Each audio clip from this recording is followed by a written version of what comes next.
Welcome to historic Greenwood in Tulsa, Oklahoma. Black Wall Street, Greenwood District,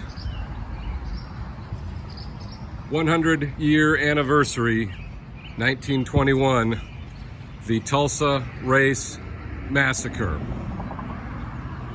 Tulsa Race Massacre saw over 1,000 armed white supremacists rampage through what was then the most prosperous black community in America. And that was Greenwood. We're looking at Greenwood Avenue here. Down Greenwood Avenue, down that way, is where downtown Tulsa is. Also, the Greenwood Rising Museum, newly opened in 2021. As we pan the intersection here, across the street is a makeshift pop-up Black Lives Matter social justice protest site and memorial with some public art over there. That is the historic Vernon AME Church, the historic black church in the area. Down this way, which is now the Oklahoma State University Tulsa campus, is where the more residential areas of the Greenwood District in historic Tulsa would have been. Over 1,200 houses, along with most of the businesses, were burned during the 1921 Tulsa Race Massacre. This here is the Greenwood Cultural Center, one of the first interpretive areas, institutions on this property to start telling the story of Greenwood more fully, more openly. That roar you hear in the background, that is I-244. And when you think about Greenwood and Black Wall Street and what happened here, there's not one tragedy, but two. The tragedy most of us have now become familiar with is the 1921 Tulsa Race Massacre. Over 1,000 white supremacists rampaging through the black Greenwood District. At least 26 black residents were killed. Some estimates place that figure closer to 300. The true total will never be known accurately, of course. A mass grave was unearthed earlier in 2021, which is believed to have Greenwood victims buried in it here in Tulsa. But as we walk under I-244, that second tragedy, Greenwood Rising there in the distance, just before that under construction building with the green construction material facade, that is going to be the anchor of this community, a fabulous museum that will bring people from all over the world to learn more about what happened here in Greenwood. Not just the 1921 Race Massacre, but urban renewal. And that's where I-244 comes in.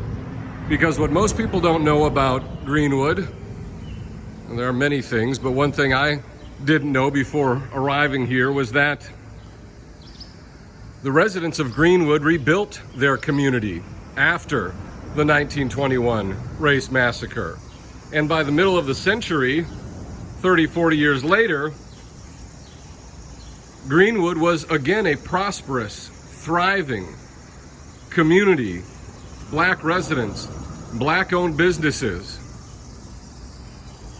And then white Tulsa and white America destroyed it again. And this would be the straw that broke the camel's back. Urban renewal. In order to move white people from the suburbs in their cars more swiftly to jobs downtown, I-244 was built through the middle of the once again prosperous Greenwood neighborhood. Eminent domain took all of this property. You see on that overlay map the two big streaks through the middle. That's I-244. The black outlines are where homes and businesses in this Greenwood district had again been rebuilt. The red outline is this pathway to hope that we're walking on. Behind us is the Tulsa Drillers minor league baseball stadium. Phenomenal facility right in the heart of the Greenwood district. This Pathway to Hope, a project by the Oklahoma Department of Transportation to further interpret and connect areas in Greenwood. But again, urban renewal, this giant interstate purposefully routed through the black community to avoid the white community, avoiding destroying white homes, avoiding destroying white businesses, sacrificing black homes, sacrificing black businesses. That took place during the 1960s. It occurred throughout the country, from Los Angeles to Miami, virtually any city you can think of, Atlanta, Chicago, Detroit, St. Louis. Interstates were routed through black communities, destroying them. And that's the straw that broke the camel's back in Greenwood. That's the event which finally caused the majority of black residents to leave and not come back. That's what led to the exodus of black residents from Greenwood and businesses, never to return. John Hope Franklin, a quote we're looking at here,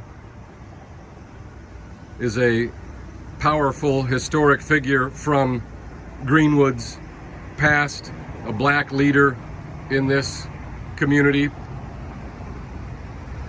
And as we walk along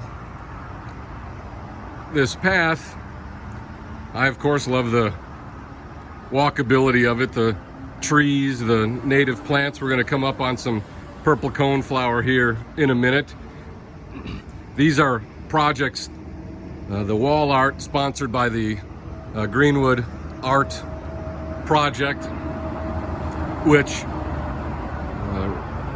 received a grant from Bloomberg Philanthropies to place public art all throughout the Greenwood district, including that Black Wall Street mural we started with. Of course, once this area, which was just finished with construction and planting earlier in 2021, so this will all of course fill in as these plants grow and mature, and this is going to be a beautiful, it already is a beautiful walking path right along I-244. Again, that roar you heard, this is the retaining wall for I-244. That was the scythe that finally lopped off the limb from Greenwood that could not be overcome. Think about coming back from that massacre, rebuilding against all odds, perhaps against any logic, and over subsequent decades, rebuilding your community, once again thriving, once again supporting families and black-owned businesses, once again prosperous, only to have the government come in, pay you pennies on the dollar for your property, and cut your neighborhood in half. And that's when Greenwood fell apart. Greenwood bottomed out in the 1980s. Everything we're looking at here and down Greenwood Avenue would have been abandoned storefronts, empty parking lots, urban blight, Tulsa's urban renewal, as it did so many other places, did not create urban renewal. It created urban blight, where previously thriving black communities had existed.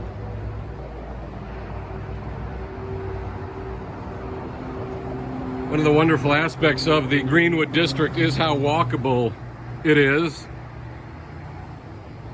Terribly hot, of course, in the summer. I'm here June 12th and 13th, I think the dates are. Temperatures pushing 100 both day and intense high sun and heat. If you visit, bring sunscreen, bring sunglasses, bring a hat, but do visit and do get out and walk around. Should have probably showed more of the One OK field. One OK is the big bank here in Oklahoma, and we can walk back, and I think there's a view into the baseball stadium here. His baseball stadium was built, I believe, in 2013 or so, not very long ago. It was built really before Greenwood's Renaissance. Now there's not a great view into the stadium, but this is the back of the baseball stadium, and Ed has really done a great job of bringing people downtown and bringing people into this area, supporting restaurants and increasing residential developments. It's important to know that all of this Greenwood rising, Greenwood recent development is not gentrification in the negative sense of the word, booting out residents, historic residents, to welcome wealthier new residents in, because there was nothing here. Urban renewal had already removed all of the longtime residents. So this is public-private development of what had been derelict land, much of which was seized kind of as tax assessments. People had left this area still owning the property and not kept it up, not paid taxes on it. The Tulsa Development Authority contacted those people and took back the land. They didn't want it anymore after the race massacre and urban renewal. They'd seen enough of Greenwood, so the city took that land over. Again, here's I-244. This is that pathway to hope. The other end of it, this entire path would have just been an embankment along the interstate, like we saw on the other side. Obviously, none of the landscaping, none of the art, none of the interpretation. Here's the other side of the ballpark, and that brings us to John Hope Franklin Reconciliation Park. Lovely pocket park here in Tulsa with some green space, shade, opportunity for reflection.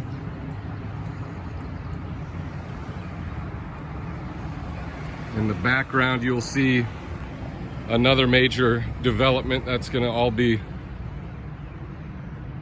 corporate buildings. This has become an incredibly lively part of town. You look in the background and see all of the building, and it started recently. It started right about 2013 when the first new development in the Greenwood area in 80 some years was built.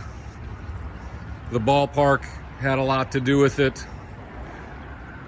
major development bringing people into the area. This park had always been here,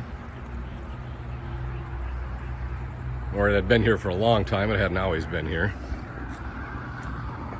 That pathway now connects this path with the Black Wall Street mural, the Greenwood Community Center, Greenwood Rising, Greenwood Avenue, walkable parks, green space, public art, memorials. It's a really fabulous example of a civic project done properly. So much hard work from a countless number of people to be able to finally put this all together, finally tell this story and welcome the world here to Tulsa, and let people know what took place here, and then draw connections to all those other massacre sites. Tulsa was not the only site of a race massacre in America, obviously, in the Reconstruction period. Wilmington, North Carolina, Ocoee, Florida, Rosewood, Florida, Colfax, Louisiana, Augusta, Georgia, on and on and on and on and on. And Tulsa is obviously not the only site of urban renewal which destroyed black communities. As I mentioned, these were trends throughout America. Race massacres, white supremacy, white nationalism, urban renewal, white supremacy, white nationalism, destroying black communities that had been prosperous. White people like to say, pull yourselves up by the bootstraps. And then when black communities across the country did that time and time and time again, white communities would come in violently and destroy them. This sign here, Oklahoma, of course, was Indian territory at one point. This was where the Trail of Tears ended for the so-called 5 civilized nations from the southeast, the Woodland Indians, the Cherokee, Creek, Choctaw, Chickasaw, Seminole. So there's more ugly American history here beyond Greenwood. Oklahoma, I learned, was the 46th state not finding or not approving statehood until 1906. Oklahoma, prior to that, had the most black-only towns and cities in the country. And between the black experience with white people in America and the native experience with white people in America, Oklahomans held off on statehood for a long time. Again, 1906, 46th state in the nation.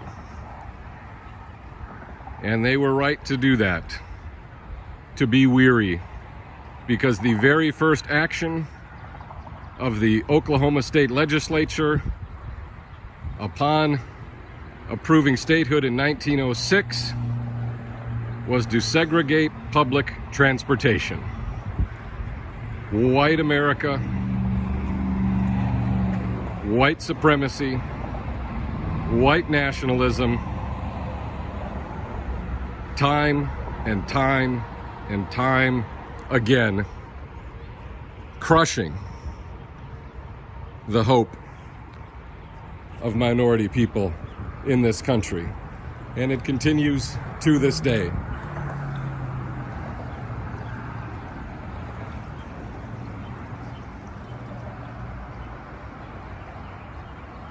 Greenwood, the Black Wall Street District, Tulsa, Oklahoma. Incredible lessons here to be taught and learned. And if you have the chance to visit, I can't recommend doing so enough.